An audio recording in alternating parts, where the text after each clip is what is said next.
Hello student, এক্সপিরিয়েন্সের 10 number in service যদি পায় তো ফ্রেশার্সরা বঞ্চিত হবে কেন, তা নিয়ে একটা সওয়াল করেন আইনজীবী অনিন্দ্য কুমার মিত্র। চলো বিস্তারিত আলোচনা করব আমরা এই ভিডিওর মাধ্যমে। প্রথমে বলে রাখি, এসএসসি টিচিং এক্সপিরিয়েন্সের জন্য যে 10 নম্বর নিয়ে কলকাতা হাইকোর্টে মামলা হয়েছিল তা নিয়ে আজকে গুরুত্বপূর্ণ শুনানি হয়েছে। প্রথমে বলে রাখি, তোমরা দেখতে পারছো যে শুনানির শুরুতে আনটেন্টেড শিক্ষকদের পক্ষ থেকে বর্ষিয়ান আইনজীবী অনিন্দ্য কুমার মিত্র সওয়াল করেন যে তিনি অভিজ্ঞতার গুরুত্ব বোঝাতে একটি সহজ উদাহরণ তুলে ধরেন। তোমরা দেখতে পাচ্ছ এখানে কি বলা আছে, তার মতে একজন ফুটবল খেলোয়াড়ের ক্লাবে খেলার অভিজ্ঞতা থাকে তবেই সেই ভারতীয় দলে সুযোগ পায়। একইভাবে শিক্ষকতার ক্ষেত্রেও অভিজ্ঞতাকে গুরুত্ব দেওয়া উচিত।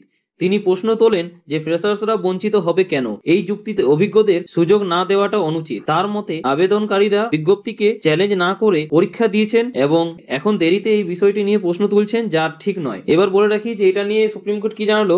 আইনজীবী পথিকধর মহাশয় মামলাটিকে নিয়ে যান। তিনি বিকাশ রঞ্জন ভট্টাচার্যের নাল অ্যান্ড ভয়েড যুক্তিকে খণ্ডন করে বলেন যে এখানে এই কথাটি প্রযোজ্য নয়, কারণ আদালত ইতিমধ্যেই প্রথম সার্ভিসে থাকা কিছু শিক্ষকের চাকরি ফিরিয়ে দিয়েছে এবং তাদের সিনিয়রিটি বজায় রাখতে বলেছে। এই শিক্ষকেরা ইতিমধ্যে বাস্তব অভিজ্ঞতা অর্জন করেছেন, যা একজন ফ্রেশার প্রার্থীর নেই। তিনি বলেন, একাডেমিক যোগ্যতা প্রথম শর্ত হলেও 8 থেকে 10 বছরের অভিজ্ঞতা একজন প্রার্থীকে অনেকটাই এগিয়ে রাখে। তিনি সুপ্রিম কোর্টের একটি পুরনো রায়ের উল্লেখ করে বলেন যে যেখানে স্পষ্টভাবে বলা হয়েছে যে অভিজ্ঞ প্রার্থীদের এগিয়ে রাখা যেতে পারে এবং এটি সংবিধানে 14 নম্বর ধারার লঙ্ঘন নয়। এবার তোমরা দেখতে পাচ্ছ যে কমিশনের বক্তব্য ও পরবর্তী পদক্ষেপটা কি। যে কমিশনের পক্ষ থেকে আইনজীবী বিশ্বজিৎ ভট্টাচার্য বলেন যে মামলাকারীরা অনেক দেরিতে আদালতে এসেছেন।